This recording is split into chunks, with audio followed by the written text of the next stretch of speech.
Want flexibility? Take yoga. Want flexibility with your health insurance? Check out United Healthcare Insurance Plans. Underwritten by Golden Rule Insurance Company, they offer flexible, budget-friendly medical, dental, and vision coverage that may be right for you. More at uh1.com. Icy Hot starts working instantly to dull the pain with the icy cool sensation. Then, the warming sensation relaxes it away. Feel the power of Icy Hot's contrast therapy. Ice works fast, heat makes it last. Icy Hot. ABC Mondays. The Bachelor is back, and everyone is falling for America's heartthrob, Joey Grassadei. Chef's kiss, 10 out of 10. He's taking another shot at love. I am definitely ready to find my wife. But will he find his perfect match? I am freaking out. I'm about to lose it. Something I need to know, I'm done here. I thought it would be easier. The Bachelor. New Mondays, 8, 7 Central on ABC and stream on Hulu. If you're an athlete, you know the greatest motivator of all is the fear of letting your teammates down. After all, a team is only as good as its weakest link. So you owe it to those wearing the same jersey as you to be your best every time you step on the field.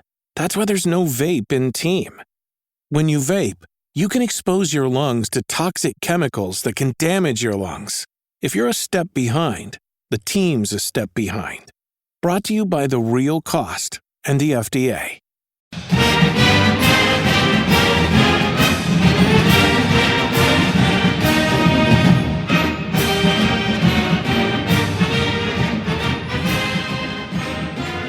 Hello and welcome to the Duke Basketball Report podcast. We are recording episode 10. Today is Sunday, February 1st. It's Super Bowl Sunday. The game is going to start in about 2 hours, but we're not talking about that today. We're talking about Duke basketball as always.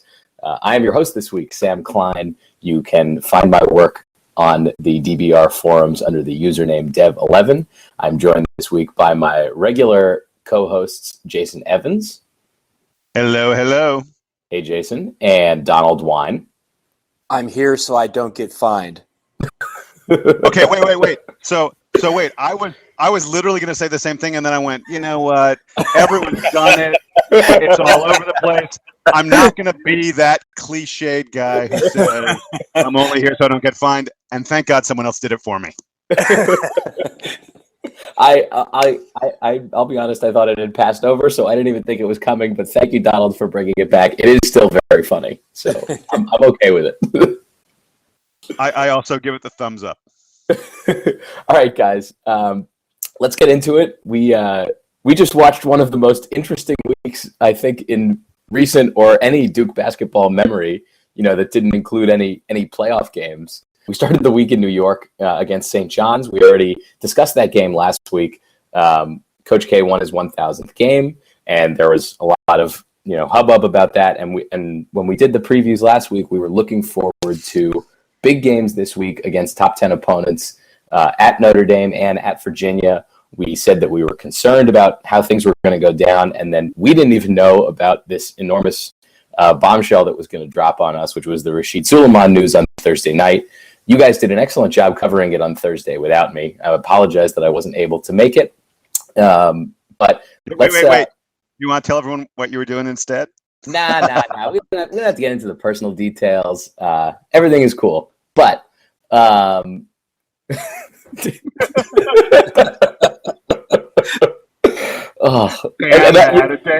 had a day. I don't think the people need to know all about what's going on.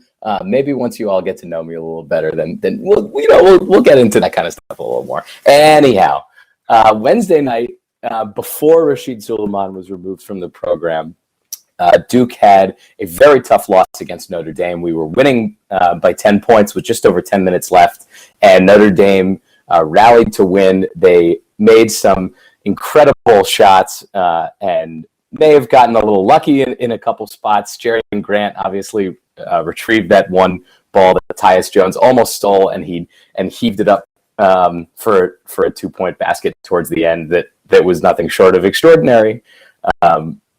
And then, the Sulaimon news happened, and then we came back and had the UVA game on Saturday, which was an incredible victory and arguably one of the best of the season. But let's go back to Notre Dame real quick.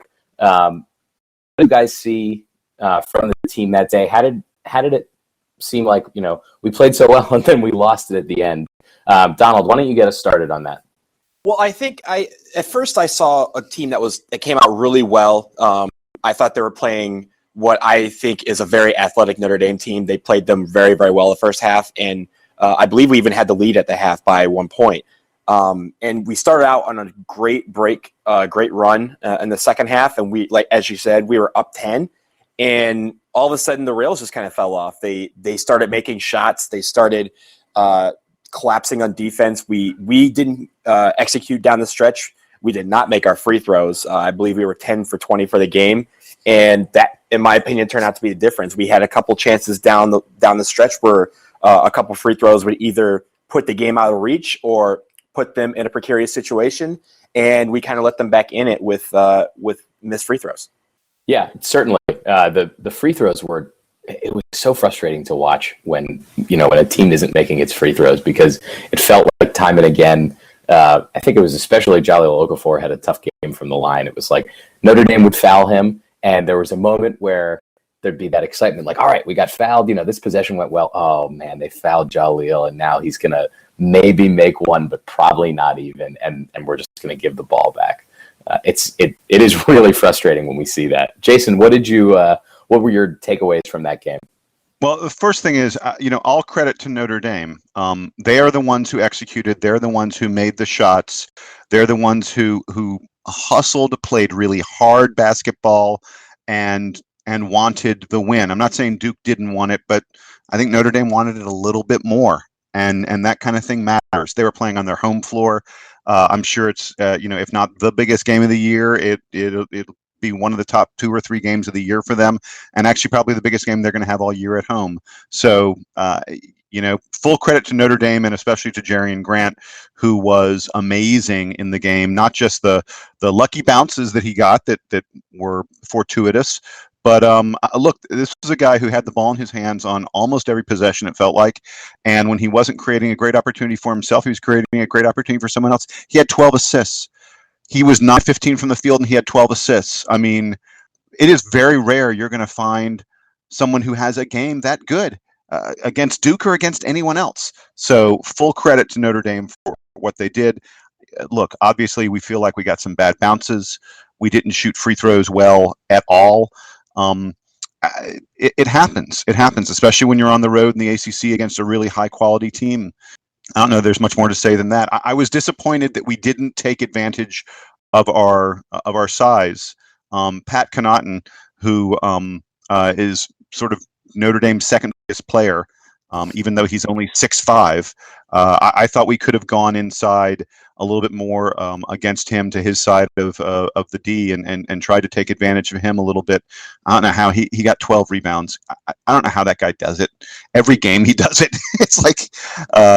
But I Duke could have taken advantage of him a little bit more. That's something we missed that I hope we will exploit when we play them again in just a few days. And not only that, but there was a large period of the game when Zach August had foul trouble, and Connaughton was the biggest guy on the floor for a little while. And like you said, we didn't capitalize on that. I thought that was strange too. When August isn't on the floor for them, they're really undersized, and you'd think that we'd be able to take advantage of that, especially given how much Marshall Plumlee has come along recently. We have that size inside, and they just don't. But yeah, they hustled really hard. They made so many good shots. I was really impressed watching Notre Dame because they aren't that physically overwhelming, but they really know how to move the ball around and score the basket. Well, here's the thing. So when they go small, when Zach August comes off, when Connaughton's the biggest guy on the floor, which is like crazy, they are able to move the ball around so effectively on offense that even if you go, let's put in Marshall, let's go really big against them, then on defense you'd be like, I don't know who Marshall's going to cover. I don't know who Jahil's going to cover. I don't know who Okafor is going to cover. I don't know who Jefferson's going to cover because you can't chase those guys around. And if you drop back and play a lot of zone against them, Notre Dame will gleefully shoot 3-pointers over you all day long. So They present some real matchup problems. To some extent, what they do harkens back a little bit to what the Denver Nuggets used to do under, help me out. Who was the head coach? Under George Karl.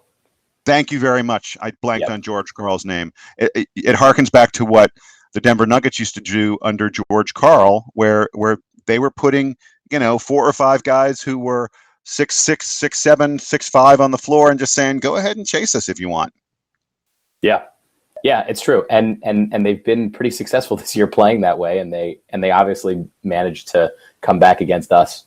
So, my take from watching Notre Dame against us is that team's gonna be very good, heading into the end of the season, and maybe they don't have the size, but they can score the ball so well that it might not matter. Notre Dame happened on Wednesday. Thursday, we got the news about Rasheed Sulaimon. As I mentioned before, you guys covered that story pretty well on Thursday night. I enjoyed listening to your thoughts on it. So let's kind of move ahead to UVA, and then if we have some more lingering thoughts on Rasheed, I think we can come back and talk about them, especially in the context of having seen the team in their first game without Rasheed Sulaimon. So Saturday night, big primetime game. College Game Day was there. Jason Williams, for some reason, wore a University of Virginia Ralph Sampson jersey underneath his suit, which was a bad look for him, especially because we came out and won the game. It was an interesting game. There was a while where Duke went on a 10 or 12 point run, and then in the second half, Virginia went on a 10-point run and was up by 11 at one point and was up by 8 with just under 5 minutes left in the game. But Duke held strong. We made some incredible baskets, especially led by Tyus Jones, who made that one awesome 3 at the end of the game to seal it.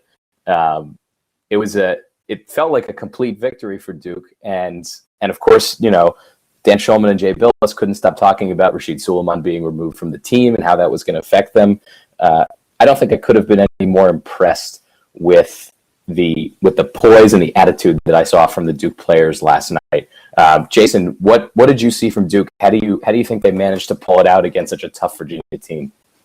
The answer is we didn't make a lot of shots from the perimeter early on, and then we made a lot of shots from the perimeter late. I want to ask you guys a question. At what point in the game were you certain that Duke was going to lose? Because I'm going to be honest, I was certain we were going to lose.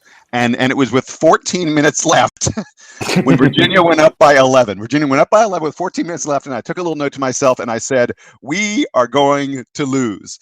And then we reeled it back in a little bit, and then they stretched it back out. And then, so at what point in the game were you guys certain we were going to lose before we won? I also was at that point when we were down 11. I was out at a bar in Washington, D.C. last night, and after the game was going immediately to a concert. And my one concern was that we were going to go to overtime. At halftime, I think we were leading by 1. And I was like, I really don't want to go to overtime. I have to get out of here. However this game is going to end, it's going to end. And we I think I also got to that point where we were down 11, and I said, well, with 4 minutes left, this thing's going to be over, and I'm just going to be able to pay out my tab and leave. But I stood strong, and we came back. What about you, Donald?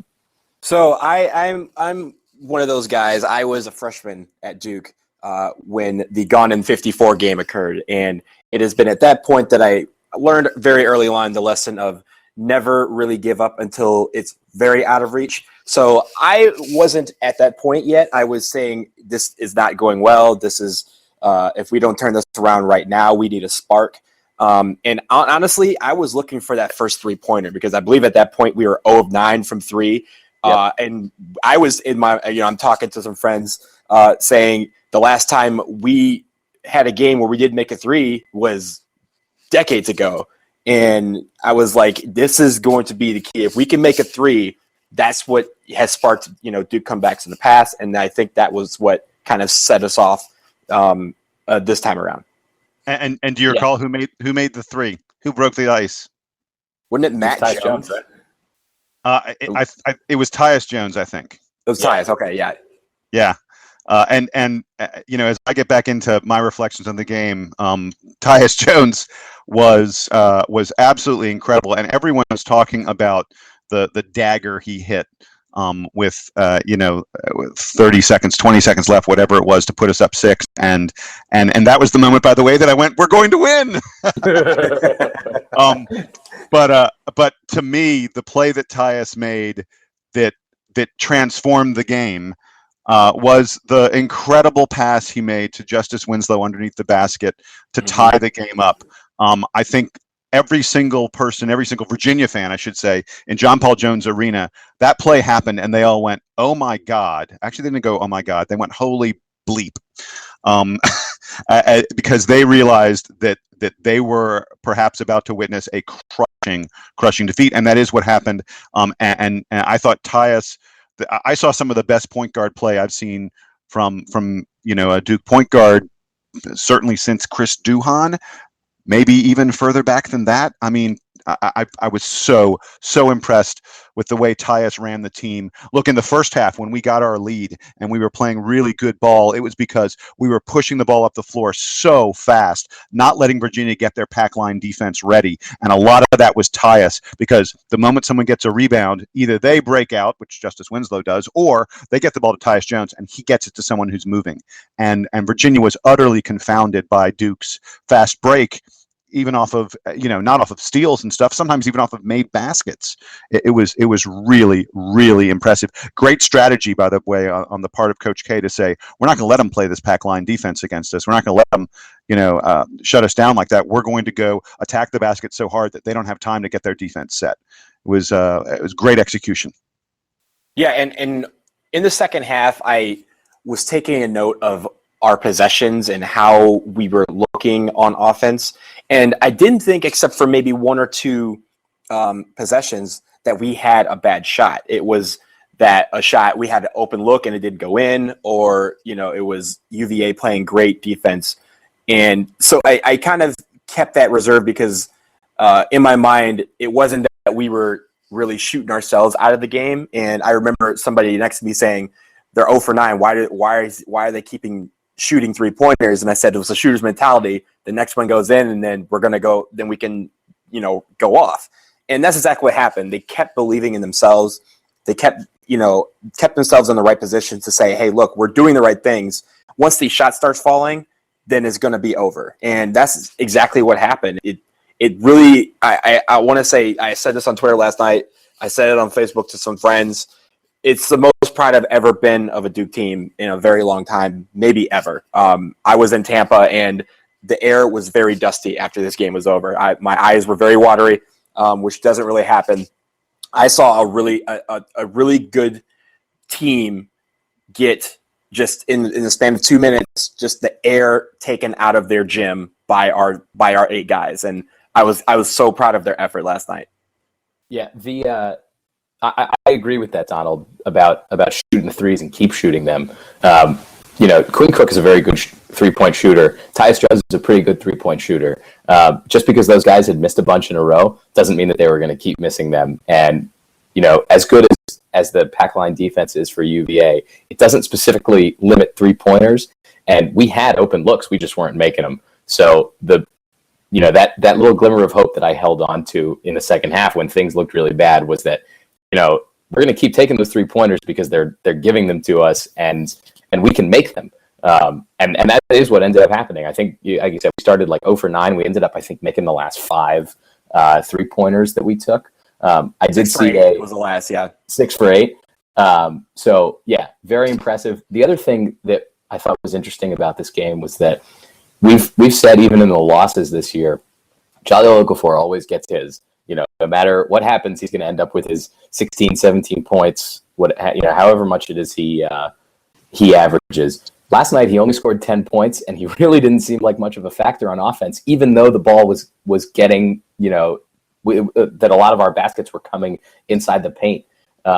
So I was impressed with the way that the other guys, Tyus Jones and Justice Winslow especially, were able to get in the paint and score, and not relying on Okafor. He had an off night. He had a season low in scoring last night with 10 points, and we still managed to win the game against the best defense that we're going to see this year, bar seeing Kentucky, I guess, late in the tournament. So I was really impressed with that. And then looking also kind of back at the at the Rasheed Sulaimon discussion, I think it's time to bring it back to that just a little bit. We saw Grayson Allen a lot more last night than we've seen him in a while. He played 11 minutes, which is the most that he's played in any game since November. I wonder, do you guys think that Coach K immediately decided, hey, Grayson Allen's going to get 10 minutes a game now, or was that kind of the experiment and we don't know sort of where it's going yet as far as replacing Sulaimon's minutes in production? I think it's still a work in progress. I think they haven't decided exactly what they're going to do. I thought Grayson Allen looked okay. I had, in the podcast earlier this week, I'd said that Marshall Plumlee was going to be the beneficiary of the missing Rasheed Sulaimon minutes, and that I didn't think Grayson Allen. I thought the game was still moving too fast for him. He didn't really do anything of note in the game, but he didn't look as lost as I've seen him somewhat look in some other games when he's had little moments. And Marshall Plumlee, 5 minutes, he had no impact whatsoever on the contest, which surprised me quite a bit. It just goes to show that Coach K is not listening to the podcast and not taking my advice, which probably is a really, really smart thing. It's excellent news for the Duke program. It truly is. I think the minutes are going to be helpful for Allen moving forward. We've got some games coming up where I think he can get even more extended minutes than that, and where he can begin to mature and grow into being more of a contributor, and that's obviously a really good thing. I think I can't imagine that Matt Jones isn't going to play 20 plus minutes every single game for the rest of the year. I thought he was excellent against UVA. He is showing phenomenal poise. This is a guy who is maturing in front of our eyes. He's adding some nice offensive aspects to his game that maybe he didn't have. He certainly didn't have them last year. Heck, I'm not even sure he had them a month ago. And I've been really, really pleased with Matt Jones's play. I thought he passed the ball really nicely last night.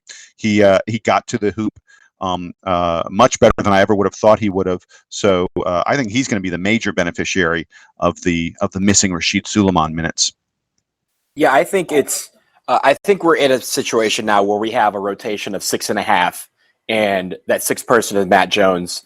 And I think based on matchups and based on situational, you have Marshall and Grayson Allen kind of combining to be that seventh player.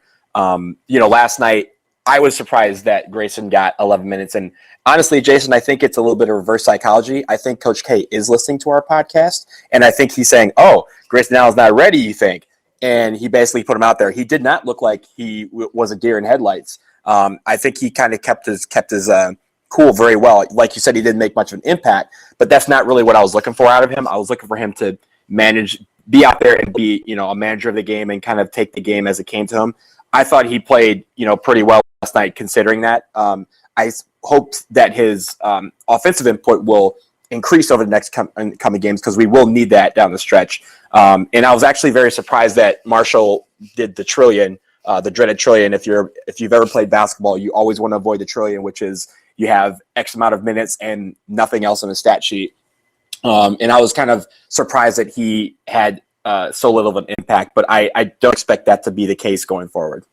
Yeah, and that might be owed to the fact that we know that UVA's defense tries to limit the post touches. So, Okafor struggles with that, and if Charlie Okafor is not able to get the ball and move it around the way that he normally likes to, Marshall Plumlee is probably not going to have much success on that front either.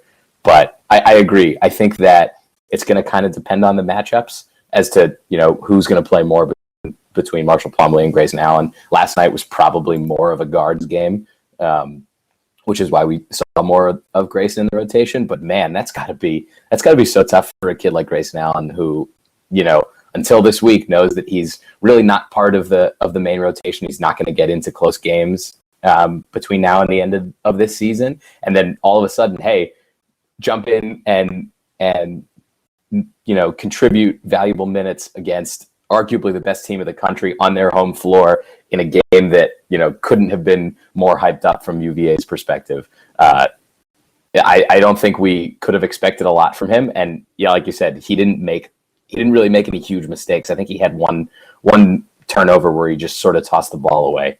But he looked more poised than I would have expected him to. So that was good on that front. Jason, did you have something else to add there? Yeah, one more thing I wanted to bring up. Again, full credit to the Virginia Cavaliers for doing what no one else in college basketball has been able to do: utterly frustrate Jahlil Okafor.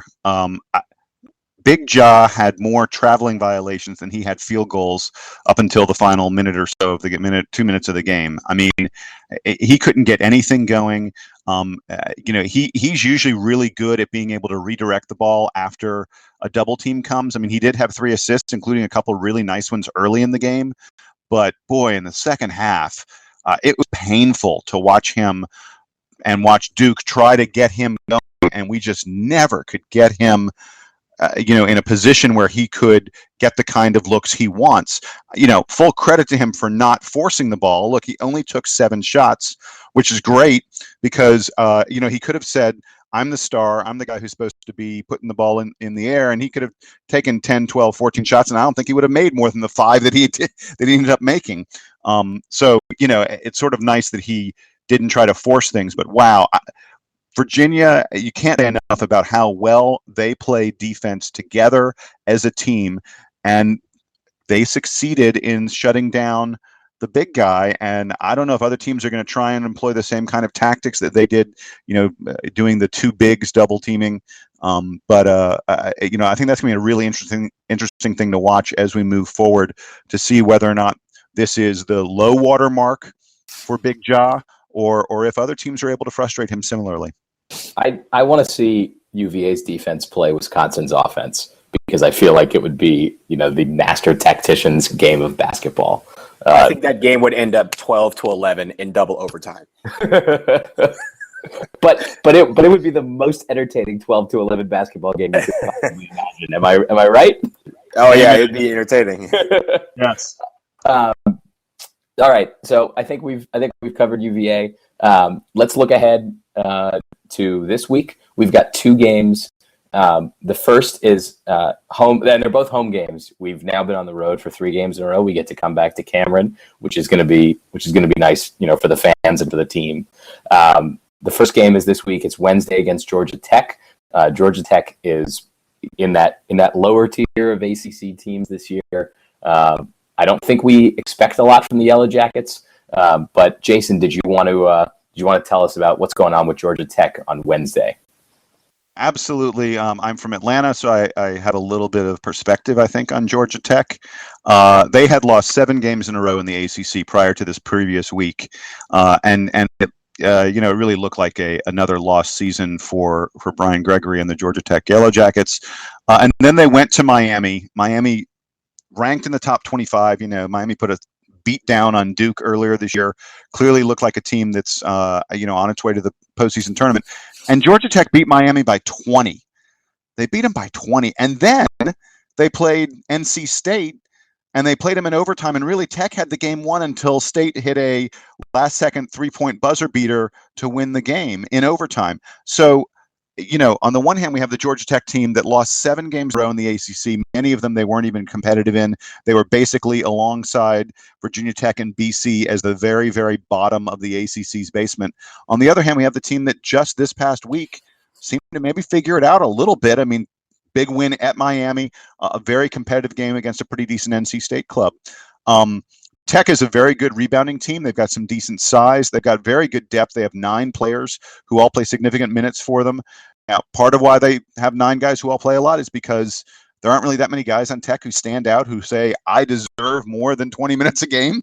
It's sort of a team full of guys where you go, okay, I guess they'll all just play 20 minutes because, no one stands out that much. Tech is not a very good shooting team. In fact, that's their Achilles heel. They only hit about 42% of their shots from the field. They're among the worst shooting teams in all of Division I. It'll be really interesting to see if Duke continues to play man-to-man or if we break out the zone a little bit, because Tech's not going to be very good at shooting over the zone because they're bad shooters. Their best players are a pair of juniors, Marcus Georges-Hunt, who is a 6'5" forward. He's not a great shooter, but he plays really, really hard, and he scraps his way to around 14 points a game. And then junior transfer Charles Mitchell, who folks will remember from Maryland. He was never a huge he wasn't a big focus of the Maryland offense or the Maryland team, but he got good minutes at Maryland. But he transferred to Georgia Tech. He is 6'8", 270. He is going to lean on you. He is not afraid of contact in the post. He's probably their second best player. And it's also just worth noting really quickly, you'll see a familiar name out there. They have Robert Sampson, Ralph Sampson's son. He's not as good as his father was. He is another transfer. Yeah, shocking that, huh? He's another transfer. He was originally at East Carolina before coming to Georgia Tech. They got a lot of transfers on this team because Brian Gregory, frankly, is just not doing a very great job recruiting. He's only been there for a few seasons. They are, yet to have a year where they won anywhere close to 20 games. I think he basically gets them to mid-teens each year. And, I'm not going to say that Brian Gregory's going to be fired at the end of the season. I don't think that's the case, but he's in some trouble. He hasn't recruited well. They haven't performed well on the floor. He's basically trying to patch holes with transfers. Tech's the bottom of the ACC, and I really hope that Duke doesn't have a close game with them, because by all accounts we should take them to the woodshed. When you were introducing the players, you started talking about Charles Mitchell and said that he wasn't a big, and then you continued the sentence, but there was a moment there where I thought, you're not about to call Charles Mitchell small, are you? Because he is an enormous basketball player, and he was on that Maryland team with Shaq Clear, I think, who were two of the widest wide butts in the ACC at one point. Yep. So and normally, you'd be scared of a guy like that, but we do have our own wide body down low who should be able to bang with him, and hasn't, had his turnover. Jalil had his turnover issues against UVA, but really hasn't had a lot of foul trouble this year. So that may be an interesting matchup to watch, to see if Mitchell frustrates Okafor into committing more fouls than he often does. Georgia Tech obviously has a lot of struggle points. You also mentioned that we might break out the zone defense. Did either of you guys also notice last night against UVA that we changed up the zone and we were playing 3 guys up front and 2 in the back in the zone to try to contain more of that action in the middle? I thought that was really interesting, and who knows if we're going to see that against Georgia Tech. But it was just another interesting wrinkle for Coach K in this very interesting 2015 season. I was going to say really quickly. The reason we switched from a 2-3 to a 3-2 was because the 2-3 was getting massacred. Virginia was getting into the middle of the 2-3. They were getting whatever kind of shot they wanted. And I think Coach K said in the post-game press conference that he sort of went to the zone out of desperation. The zone didn't really work all that well. We didn't exactly slow Virginia down a great deal. And so he switched it up to a 3-2, and I guess it worked a little bit better. But, we didn't come back in that game because our zone defense suddenly confounded them. We came back because we started hitting outside shots. But sorry, Donald, I interrupted you. Go for it, man.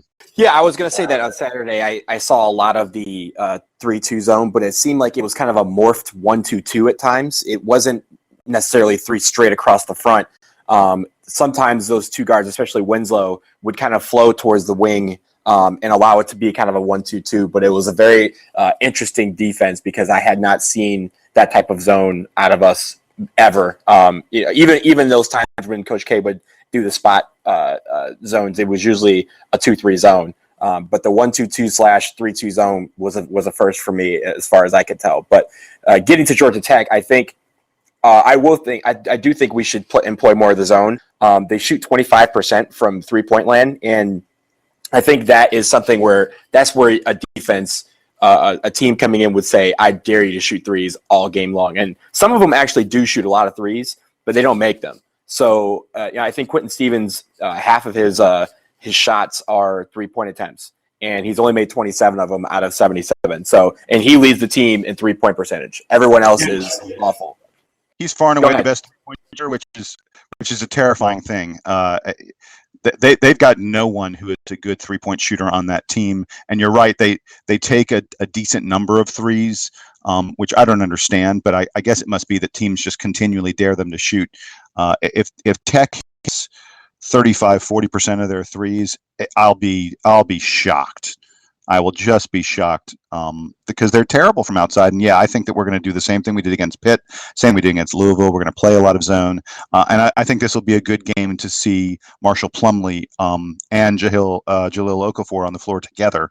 I think we're going to see some more of that. Yeah, I agree. I think that's going to be a good test for a good zone to put up against Georgia Tech's offense. One other observation that I had from the UVA game that I just remembered, and I wonder again if we're going to see it here. At one point, and I believe it was during the second half, we were playing a lineup that was Matt Jones and 4 freshmen. So it was a very inexperienced team that was out there, but featured some size. Matt Jones is decent size for a small forward. Justice Winslow, power forward, and Okafor obviously in the center. I'm curious to see if Coach K goes back to the lineup again, especially if we're winning a lot against Georgia Tech. It was striking to not have Cook or Jefferson out there at one point in the game. So moving on from Georgia Tech, we have that game on Wednesday, and then on Saturday, Notre Dame comes for their return visit to Cameron after our visit to South Bend last week. Obviously, as we've discussed, we lost the game after giving up that 10-point lead in the second half. And Donald, I'll start with you. What do you want to see differently from Duke on Saturday to beat Notre Dame and avenge the loss from this past week? Well, I think first off, I think we need to make more of our free throws. I think that was the difference in the game Wednesday night. And so I think next Saturday that's going to be the challenge. They're going to want to foul Okafor, and I think they're going to sit there and try and frustrate him in the post and send him to the line saying, hey, if you're going to beat us, you're not going to beat us, down low. You're going to beat us at that charity stripe. So he's got to knock down some free throws. And, they're, like I keep saying, they're a very athletic team. And at times in South Bend, we didn't really match that athleticism. We didn't match that intensity that they kind of bring on offense. And so I'd like to see us kind of challenge them on when they're on offense and we're on defense with some intensity. And I know the crowd's going to have a good effect on that in getting our guys boosted up, especially on the defensive end. But I think the athleticism that they have is something that if we can contain that somewhat, they're not as good a basketball team. Jason? The thing I'm going to look for is defensively, if we can prevent them from getting easy looks, if we can keep their assist total down. They had 17 assists, which is a really, really nice number. When you're playing another, high quality team, and that's where I think we can make a difference. The last game was only in the 70s, which is a pretty good place to keep Notre Dame. They're a team who often gets into the 80s and up. I'd love for us to hold them maybe into the 60s. And I would love to see a little more intensity on D. And then the last thing is, I just want us to exploit our size. We can't let Pat Connaughton, play the 4 against us and dominate the way he did at times and not take advantage of it.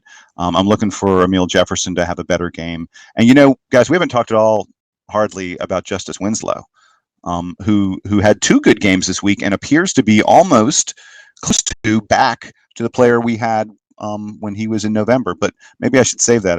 Am I going to hear Justice Winslow's name mentioned in the Player of the Week? You might. I'm looking also about Notre Dame and specifically on defense. I want to see Matt Jones get more time covering Jerry and Grant. I don't think that we did a great job, obviously, of covering him this past week. He obviously shot over 50% from the field and had 12 assists, like you mentioned, Jason.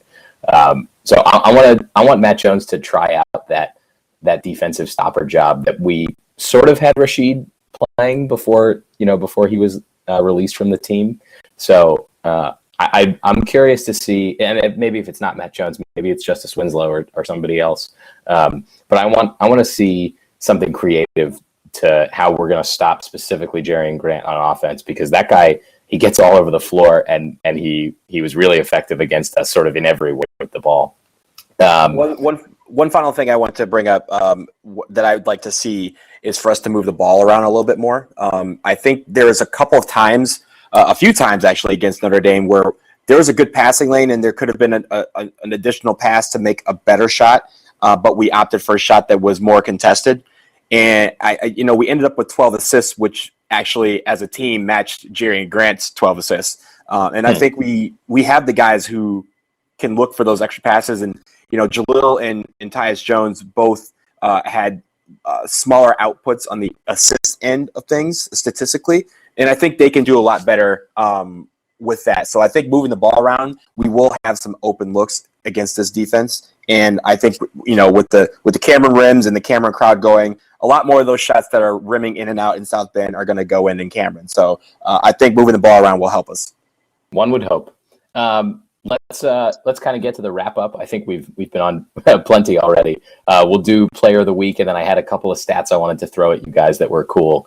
Let me start with Donald. Donald, who was your player of the week? With all respect due to Justice Winslow for his week, because I think he had a monster week. My player of the week, Tyus Jones.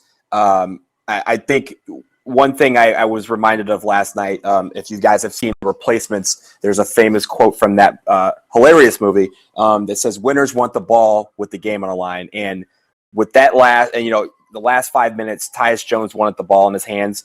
He knew what he wanted to do with the ball, and he executed brilliantly. I think he also played pretty well against Notre Dame, but I think that last 30 seconds, he absolutely wanted the ball in his hands, and he was the man for me. He's the player of the week. Hey, Donald, please coming to get you though. I'm just wondering, do you need to? No, I'm good. I was here from 4:30 to 5:18 in case anybody asked you. But no, that was just. You want me to say that again? Because I can. No, I'm not going to edit that. Okay. Just so everybody knows, I was on this podcast from about 4:30 till about 5:18 p.m. So if someone calls, just know that you were with me, and that is my alibi, and I'm sticking to it. Jason, do you have a player of the week? Yeah, I'm going to be boring, and I also picked Tyus Jones. And it's not because he hit the great 3-pointer to win the game at the end of the game when we were already up 3. It's because of the way he captained the ship, the way he controlled the team, and it's mostly because of the great pass he made to Justice Winslow, which was just too much. But he had a fabulous week. He is now consistently scoring mid-teens, low 20s. I had him as my player of the week last week when he had 2 22-point games. He's not turning the ball over this week. He only had 1 turnover in 2 games. He's playing 38 minutes a game. I mean, the guy's hitting about half of his shots. His 3-point percentage continues to climb after it wasn't too great early in the year. And oh, by the way, he's like a ridiculously good free throw shooter. He's not quite Quinn Cook, but he's darn close to it. He's hitting 90% of his free throws. He's doing it all for us. And like I said earlier, he's playing some of the best point guard I've seen at Duke since some of the real legends, probably in about a decade or so. Since I saw someone point guard as well as Tyus Jones is playing it for Duke right now. So 2 weeks in a row, Tyus, way to go. Let's make it 3, baby. I'll add that the only bummer about that is that maybe Tyus Jones is going to go pro, which we didn't think was going to happen. Stop it. No. Okay, fine. We'll have that discussion in like 3 months. I will not make the clean sweep for Tyus Jones. I wanted to give the player of the week this week to Justice Winslow. He had his first double-double in a Duke uniform yesterday against Virginia. And oh man, did he make some awesome plays. He had the one great block, I think it was on Malcolm Brogdon, where he pinned the ball against the basket, brought it back down on the floor, and brought it all the way to the other. We hadn't seen that Justice Winslow since those early games, against Wisconsin and Stanford and those opponents. I think it was right around when we started doing the podcast, and I could not have been higher on Justice Winslow. And I think a lot of writers and NBA draft folks had mentioned, like, wow, this guy, it seems like he can do so much. He's so versatile. He fell off a little bit. He seemed to get banged up in a couple games in January, but he came on really strong yesterday against Virginia, a team that certainly could have made him struggle a little bit more because of how tough they play defense. But he made some incredible plays. I really liked seeing that. And I think that our ceiling is a lot higher if Justice Winslow is playing like November Justice Winslow. So I'm going to give him my player of the week for this week, and we'll see what happens next week. Before we go, I want to throw two. Wait. Yeah. Do you about Justice Winslow? Do you realize that a week ago he had a terrible game against St. John's? I mean, oh yes. You talked about the trillion. He almost had a 10-minute trillion. He had one rebound in that game. 0 for 1 field goals. I mean, he was absolutely absent against St. John's, and I commend you for picking him. I'm so glad one of us picked him for player of the week, because the turnaround, the transformation from what he was on Sunday the 25th to what we saw this week was really tremendous. And boy, did Duke need it. We needed it so desperately in that Virginia game. He carried us in the first half. There's absolutely no question about that. So even though I picked Tyus Jones, my hat is off to you, sir, because my hat is off to Justice Winslow for a great week. I'll take all the credit for him if you want. I've been saying all year that I really like watching him, even when he wasn't playing well. But and I think he played hard this week because he knew he hadn't won Player of the Week in a little while, and he wanted to win it. It's true. He also listened to the podcast. I no doubt, Justice, you're the man. Keep up the good work. All right, right before I let you guys go, two numbers I want to throw at you that are exciting. The first is that I believe yesterday, with the win against Virginia, Coach K now has 422 ACC wins, which matches former North Carolina coach Dean Smith for the all-time record. Wait, are we allowed to say his name on the podcast? Isn't there like some rule against that? I'm not sure. We can wankerize that one back out as we do on the board with all the bad words. So that was exciting. The other, and so obviously kudos to Coach K for another one of these big career counting number milestones. It seems like he gets a new one every few weeks, and this one obviously pertains to the ACC and is close to our heart because he passes public enemy number one around DBR. But the other big number that I wanted to throw and that I saw mentioned a few places on Twitter yesterday and on game recaps is that we've now beaten 3 road opponents who are in the top 10 this season. We won obviously at Wisconsin in the ACC Big Ten Challenge. We took out Louisville a couple weeks ago, and then UVA this week. It's the first time we've ever beaten 3 top 10 opponents on the road, and we'll probably get another shot at one, provided that Carolina keeps playing well. We're going to be at Carolina in a few weeks, so we'll have a chance for a 4th one of those. Anything you guys want to say to the impressive performances that we've put on the road this season? Well, the first thing that I'll say is when people are looking for teams to pick in the NCAA tournament, when you're sort of trying to decide, hey, who's going to go deep into the tournament, one thing that all the experts say to look at is who's played well on the road, because it's easy to play well at home. But when you find teams that have impressive wins away from home, that's a really big deal. And that's a big deal to the committee when they're doing the seedings as well. We haven't seen a Duke team that's had this kind of a road resume ever. And it is something that makes me really, really happy. Donald, you chime in, and then I got a number for you guys that I want to give. But Donald, go ahead. Yeah, I was going to say that I would stack our resume to this point of the season up against anybody's, and it's very impressive. I think winning on the road shows that you got some players with some moxie. You got some players with some guts, and that's what we've seen so far this year. Especially we talked earlier about about the game last night where they showed a lot of guts. They showed a lot of poise, showed a lot of leadership. Against Louisville, the same thing, and against even back early in December when we went to Wisconsin, a game that everybody circle is probably our one loss to this point this year, and that was probably one of the best performances we've seen from this team. So the fact that we have some freshmen that don't really understand or don't want to understand that you're supposed to go on the road and lose, I'll take that any day of the week. We're not calling him Tyus Stones for nothing. Exactly. I like it. Go ahead, Jason, with your number. So my numbers are 11 and 28. And do you know what I'm referring to? I don't think so. On Duke's final 11 possessions against UVA, the best defensive team outside of Kentucky, On Duke's final 11 possessions, they scored 28 points. That's friggin' ridiculous. That's absurd.